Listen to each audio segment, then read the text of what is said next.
by acknowledging and paying our respects to the First Nations elders, past, present and emerging across this beautiful country of ours. We're located in all different parts of Australia, so I haven't chosen a specific language group because we are spread far and wide. It's one of the great things about this country. It's a big one. Now, Tess, are you with us there? Yes, thank you. Good to see you, almost. Have you got your camera? Just trying to fix this. Just a second. No, you go for it. So what I'll do is I'll start by introducing our panellists today. We're lucky to have three wonderful people who do amazing experiences across the top end of Australia. So we have Tess, who's just organising her camera as we speak. Then we have Mike Jarvis, he's from Experience the Wild. And not to make it too confusing, but we have another Mike. We have Mike Keeley from Far Out Adventures. So Mike's joining us from, he's actually over in Kununurra, so he's joining us from the Kimberley. Mike Jarvis is in Darwin, and Tess would be up in Darwin as well. Yep. You all good, Tess? Yep, I'm still... Keep talking, it's okay, I'll get there. Okay, yeah, no worries. Now, the great news today is that the Northern Territory Government announced that borders are opening in the Northern Territory from the 17th of July, which is very exciting. So that means that we can actively start booking tours. And Mike Jarvis said he got a booking straight away today as soon as that news came through, which is great to hear. So we're really looking forward to being able to actually get tours booked and get people travelling around the country. So the air access will pick up and resume into the NT with that news, hopefully from the middle of July. There's still a couple of states that are holding off announcing their openings, but I'm sure they'll get there pretty soon, which will be fantastic. So I might start with Mike Jarvis. Mike, do you just want to give us a brief outline of some of the special interest tours that you offer up there in the top end? Yes, well, my specialty is bird watching. Not limited to birds. People who are interested in birds are also interested in pretty much all aspects of nature. So we make a point of identifying the habitats and the various flora, trees and plants, and mammals and reptiles and invertebrates as well. And wherever we go, there's aspects of culture too, and culture and natural history are very closely intertwined. Some of the places where we go to see endemic species are also places where there's rock art. So it's a very broad experience. Mm-hmm. Before we came on air, you asked the other Mike about the Gouldian Finch. I remember many years ago I was with Mick Jerram down in Katherine, and we went out pod biking on a station down there, and we saw the Gouldian Finch, and I don't think I realised how lucky I was to see it. I didn't understand the importance of that bird. Do you just talk about the specialty of the Gouldian Finch a little? Yes, they're a bird that was very, very scarce because of a whole range of different factors that impacted on their population. And officially, they're still considered by people to be quite scarce, but in reality, their numbers are coming back. Nowhere near what they used to be, but we are finding them quite reliably in certain places. I've seen them twice this year. As soon as we were allowed to go out camping, my wife and I went down to one of my favourite spots, and I was sitting early in the morning, sitting down, looking out, listening out for them, and a little red-headed male Gouldian was in the tree directly above me. So I pointed my camera at him and got the record. Yep. And then I had a family that I took out, a Darwin family I took out a couple of weeks ago. And yes, we saw about a dozen Gouldians, and they were very pleased to, the whole family, mum, dad, and the three kids got nice views through the scope and with their cameras. So they're ready and waiting for us when we make it with our guests to their special little locations. Yeah, that's awesome. So Tess, welcome, and thanks for joining us today. I've known you for many years now, and it's great to see you again. So prior to starting out in tourism, used to work as a park ranger. That's Do you right. want to just tell us a little bit about the story of your cultural background and your relationship with parks, and then now how you went into tourism? Yep, no worries. I'm from Litchfield National Park area, and I grew up there when I was a young girl, and I was living there for a while. But over time, my interests grew to have the love of obviously nature and the country, but I wanted to be a park ranger, and I started working at Uluru National Park, my first job as a ranger there. The best. I loved it. Every day of my life working as a ranger there, and over the years came back up here to the top end to do another job as a ranger for the Northern Territory government, and then working for biodiversity parks as well, and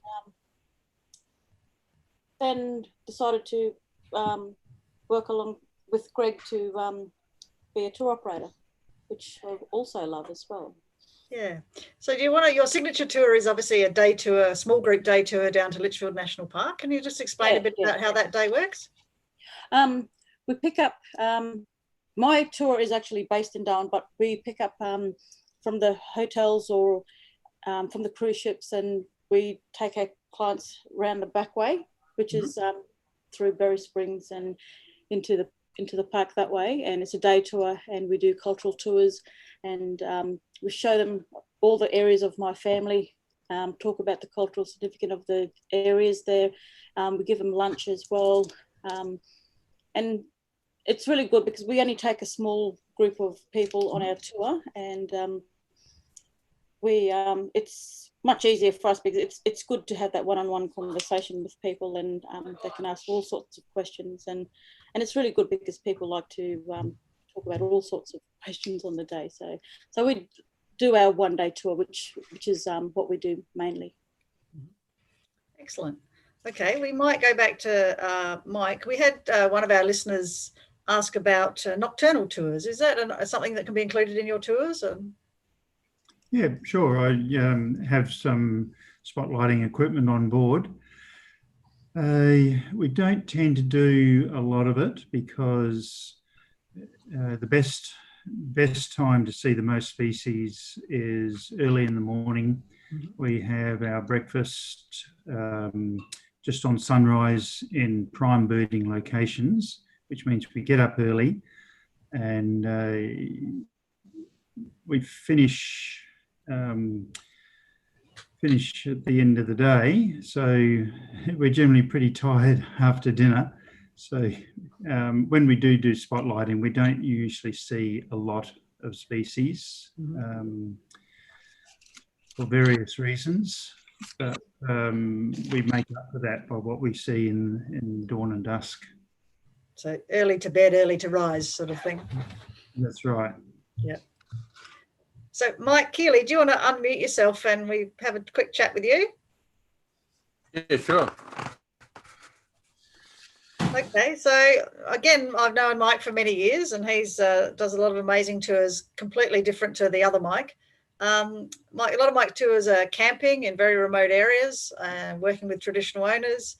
So do you want to give us a brief spiel about some of the experiences you can put together up there in the top end?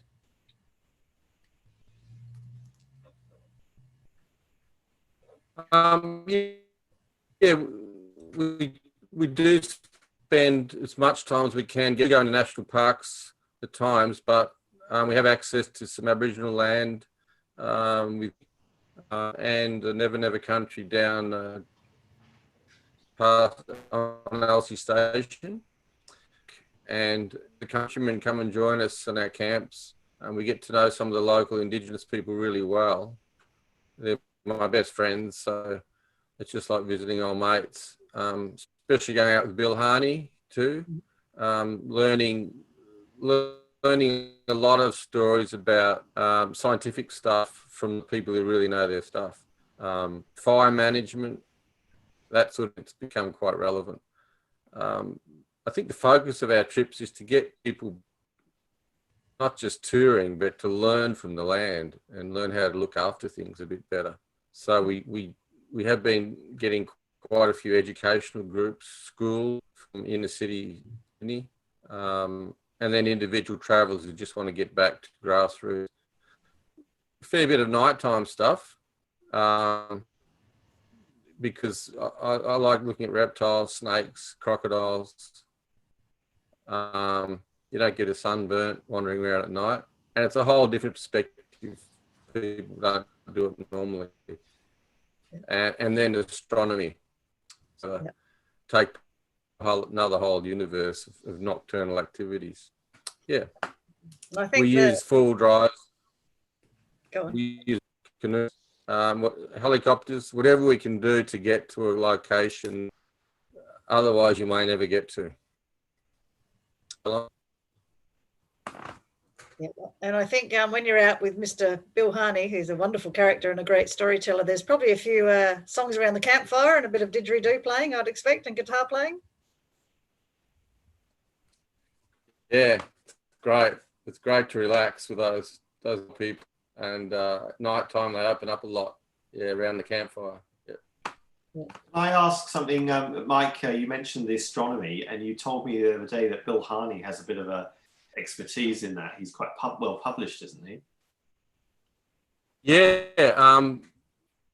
Bill has a book called Dark Sparklers, which was co-written by Dr. Hugh Cairns, and it's probably more well known in the US. Bill has toured the US, I think, with the book, teaching Aboriginal astronomy, which surprised people. It goes before the Egyptians and the Greeks, like the star patterns, not astrology, but the night sky from an Aboriginal perspective. And maybe one day Australians will pick up on in Bill, but a lot of the old Aboriginal people can tell us stories about the universe around us. You know, we stars and shapes, and they have shapes way before we came up with you know, the Southern Cross. They had the stingray and all that sort of thing. So yeah, well known overseas, much more than here. But yeah, the book is published in Australia and distributed. Dark Sparklers. That's great. So Tess, swing back to you now. There's a few people have asked about the best time of year to visit the top end of the Northern Territory. I'd have to say, well, my favourite time of the year is dry season, but I think the wet season is just as good because that's the best time to see all the waterfalls, but it depends on the access, you know, getting into these areas. I like to call it the tropical summer, when it just try and change the name a bit to try to encourage people to look at it from that perspective and try to really encourage people to be more here and present when everything is so lush and green. Yeah. I can understand that, you know, our tourist time is seasonal, which is understandable, but I think what season is, tropical summer is a good time to be here. But I think also dry season is just as great because you can access country, which is great. Yeah. And it's good to be out on country and go camping and that sort of stuff. I've really, and we get a lot of the cruise ships during our tropical summer. So I think it's my favourite time would have to say the wet season. I think you just modify your tours, don't you? So if it's the water levels are up or the roads are inaccessible, you just use alternate areas to go and visit. And it's a good thing with Litchfield Park, you can access it. And it's much more closer. The bridge is coming up not too long now. It's going to be sealed, and that way a lot of people can get out there, enjoy it much more quicker. And of course, some of the parks are going to be opening up more for our visitors to come and stay much more longer in the park. Yeah. So one of the things I love about Litchfield is A, the waterfalls, but B, the termite mounds. Do you want to tell us a bit about the termites? Because they're fascinating. Yep. There are obviously lots of different types of termite mounds that we take our clients to go and see different ones. The most popular one is the, sorry, this helicopter's going over. Sorry. Am I still okay? Can you still hear me? Yeah, very the well. helicopter goes over. Hang on. Yep. Sorry. I don't know why they can't fly around. Sorry. We can hear you okay. Keep going. Okay. So the most popular one is the magnetics and, of course, the cathedrals. But we like to show people the pipe mound because we make people eat those termite mounds because for us, I try to encourage them to say, look, this is better than chocolate if you want to eat this. And we eat it because we only eat it because if we have a sore stomach and we have diarrhea, that's the best time to eat the termite mound, which is the one that sits on the bottom, which is the red termite mound. And that feeds on the tree. And when people taste it, they go, oh my God, this is dead. It's not even chocolate. I said, yeah, but I said it's better than chocolate, not taste like chocolate. But it's just more giving them a bit of a taste of the territory, I suppose, or giving them that experience. Or take them to the cathedral, even though it's very popular. People go there to take photos of it and all that. I mean, it's nice, but I do like to tell people that for us, our Maranunga and Marathiel people, we would wait for dry season like now and wait for that fire to go through, and we would walk around the countryside looking for those big cathedrals, and we always look out for the little bees that sit in the make their nest inside the nest, and we just then can get the honey that's coming out of the termite mound. And there are some places I actually do take my clients out to have a taste, and I always say, look, this is where we get our honey, but we don't eat all the honey. We just only take a little bit and then leave it there, and then they can have a little taste. But yeah, it's very important for me to show people different types of termite mounds, even the ones up in the tree. And most of them are grass feeders, of course, and wood eaters. And a lot of people always say, oh, what about the one that eats the house? And I say, well, that's the one that you don't want to mess around with. They will eat your house. Forgive me what the name is, the Mesotermi. Darwiniensis. That's him. You got him. That's the one, yeah. So so I tell people that, that's the one that eats the house. Oh my God. So no, but they play a very important role, these termites. So yeah. That's good. Thanks for that. Now, Mike Jarvis, today we actually had someone asking about day tours down to Kakadu and Arnhem Land from Darwin, which to me is crazy because of the great distances. Tess can go to Litchfield in a day tour because it's a sealed road and it's much closer. Can you explain a bit about, give people a perspective on distances and times and why they should plan a bit longer to go to Kakadu? Yes, I totally agree with you, Caroline. It's not the best way to see Kakadu in a day from Darwin because you've got at least 300 kilometres round trip. So most of the day is going to be sitting on the coach or in the car, but travelling, not seeing.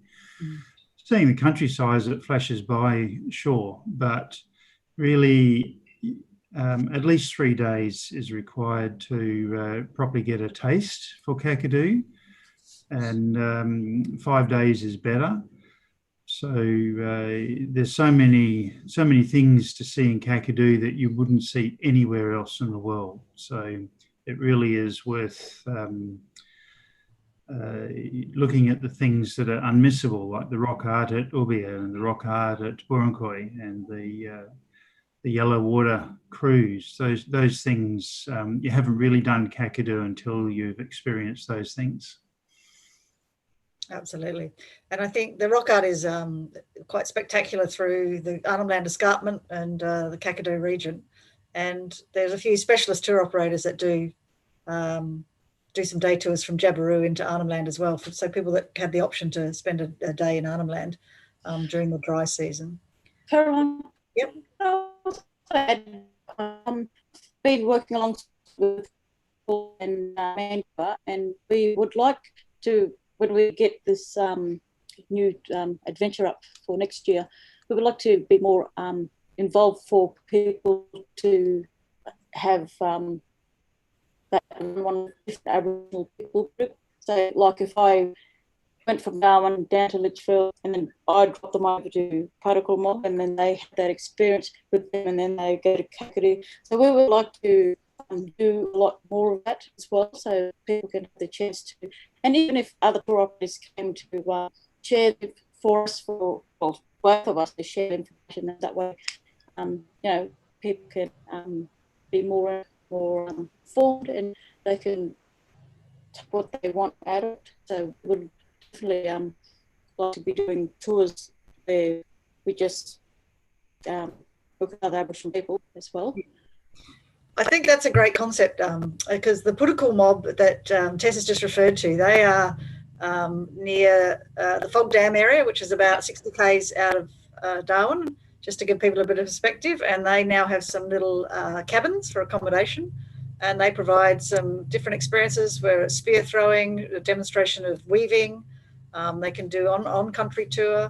They will pick up from Darwin as well for a day tour. They also combine with a crocodile cruise on the Adelaide River, I think it is. And Yeah, there's lots of different options for those people that have a strong interest in learning from the traditional owners, the different options. And then when you go into Kakadu, you've got Victor Cooper still running tours. I think he's still operating as well, yeah. And then you've got the Jabiluka Association. They run the Arnhem Land a day tour, and they also do the Gouldian cruise on the East Alligator River, which is out by the Ubia Rock Art site. So you can find a lovely cruise on an Aboriginal guided cruise on the East Alligator River, runs 4 times a day, and you can combine it with a fabulous walk through Ubia to see some rock art and the fantastic views over the Arnhem Land escarpment. A bit similar to what's behind me. Mine's from Cannon Hill in Kakadu, but there's lots of spectacular sites and escarpments to climb up and areas to explore. So thanks, Tess, for pointing that out. It's a wonderful opportunity that we can pull together tours for people with a real strong cultural aspect as well. May I ask Caroline, because obviously, Caroline, you also have expertise. Comment? Yeah, Mike? sorry, Mike, go. Just on that, and without overstating it, arguably we have some of the world's oldest culture here in the Aboriginal people.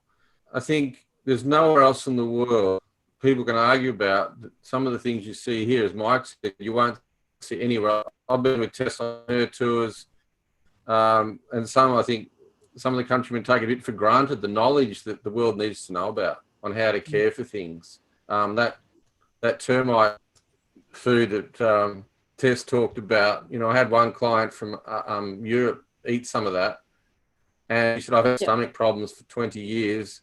I cured it. She said, can you send me some back to her? Which I couldn't. So it's not just the taking pictures and having a good look around. It's a very holistic look at country and learning from it. Cool, like Tess said, with the Kenyan family, amazing. To be close to Darwin and really get in touch with country and learn things that my culture sort of forgotten about or never learnt in the first place. That's exactly right. There's enormous value in what we can learn from the oldest living culture on Earth, and we have it in Australia, and it's incredibly special, and it's very strong in the Northern Territory, or right across Australia, but, you know, very strong people, strong culture, strong language, and it's just wonderful for people to experience that. Sorry, Caroline, I was going to just to ask you a question, because we're in the company we're in now. Caroline has a lot of experience, as everyone can tell, everywhere in Australia, in fact, but Northern Territory in particular. You have some products that you work on as well, don't you, Caroline, which are quite special for women as well. There is this natural cultural division. I'd love to know more about that, Tess and Caroline, about the significance of that for visitors as well. Yeah, so one of the things that I work with the Jabiluka Association on, and the ladies from the West Arnhem Land region, is a women's weeding workshop. So it's held out at the Hawk Dreaming Wilderness Camp, which is the country of one of the traditional Kakadu men, Big Bill Niji, and his family. And so we host the ladies out there, and we bring the ladies across from the Gumbalanya community for the weaving workshop, and we get to experience all sorts of wonderful things with those ladies over a 5-day period, which is wonderful. And I think it's not for me to talk about culture, so Tess might talk about the fact that there's in Aboriginal culture, there's areas for women's business and for men's business. So you're going to touch a little bit on that, Tess? I personally didn't go into the men's area when I'm in Litchfield Park, and one goal would have to be the most significant one plus there, and I talked to them about that special place. Unfortunately for our mob, we don't hold that ceremony there anymore, and we do have, I do tell people that because of Litchfield Park, it does belong to the Northern Territory government. The only people don't really have any, we don't really, I mean, they to our people who ask permission for this and that, we don't really have our, we don't have the land claim over that. So unfortunately, so it's a bit hard in having to sometimes explain to people, because a lot of people, when they come on my tour, they go, this is your country and this is where you grew up. I said, yeah, but it depends who you talk to as well. And through my grandfather, he's adopted 112, which represents the park. But our family extend all the way down to Daly River, Woodicabble, right back down. But when I do go into these places, I have to go and ask my old people, where's the appropriate places to go and not to go. So, and there are times I have to bring sometimes ladies from my family groups with me. It depends what I'm doing. Over the years, I just had to keep it very simple, and but I do not definitely don't enter into the men's side. But speaking of the men and women on this topic, I'd like to also point out a lot of women come onto my tour, which I found very interesting, because I've made notes where I think a lot of women are more comfortable coming on my tour, and it's quite funny sometimes, and there's always one man on the tour, and I'm sort of saying to myself, is it the wife making the husband come along? You know, but it's good to see that, you know, I do have men and women on my tour. It's really good that I feel very empowered that there is a woman taking the lead in this way. But I also spoke this with Particle and Mandy, and we do like to have a woman's only tour. Sorry, man. But I think it's good that way as well, for how we look at it in that respect. That's all. Yeah, thank you for that, Tess. Now, Mike, there's some great birding in Darwin itself, so you don't actually have to go outside of Darwin to experience some of the bird tours. And I remember years ago someone saying that they took people to the sewage ponds in Darwin to look at birds. Is that still something that a location people access for birding? It always surprised me, but there's good reason why. Yes, well, the birds still go there, but sadly we don't know what birds come and go there, because the power and water keep us out. Okay. Once upon a time we had access, but they've become very concerned about liability issues. We promise that we won't go swimming in there where there's crocodiles, but that doesn't seem to be good enough. So yes, that unfortunately is not accessible anymore.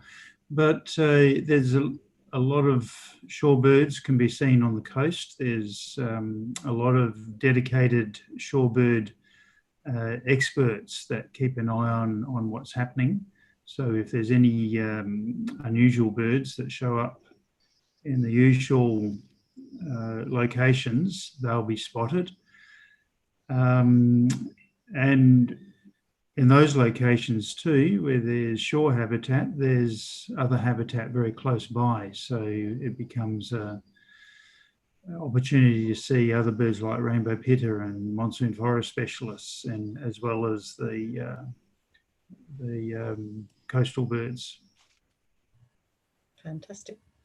We've just about come to our time up, so I want to thank everyone for joining us today. thank our panelists, so Tess and Mike. Really appreciate you taking the time to join us. And of course, Simon, for helping facilitate it all. Thank you. And Mike Healy, just an apology, he left earlier. We've had an appointment, but yeah, very nice to have him along. So we have got a couple of itineraries that we've put together, just waiting on Caroline to finish some of the finer points on them. So I will be sending that information out to people who've been watching today and anyone else who's interested, and they'll go up on the Wild Diaries website as well, to provide people with an opportunity to have a really special experience, a guided experience in the Northern Territory. And we are planning next week, we are checking into Kangaroo Island, I believe, and the following week, Lord Howe Island. So anyone who's interested in those two destinations, we welcome you to join us same time next week. Thanks, everyone. Thanks very much, Tess and Mike. Stay safe. Welcome. And, thanks, guys. Great dry season, Tess, and a great summer green season. Okay.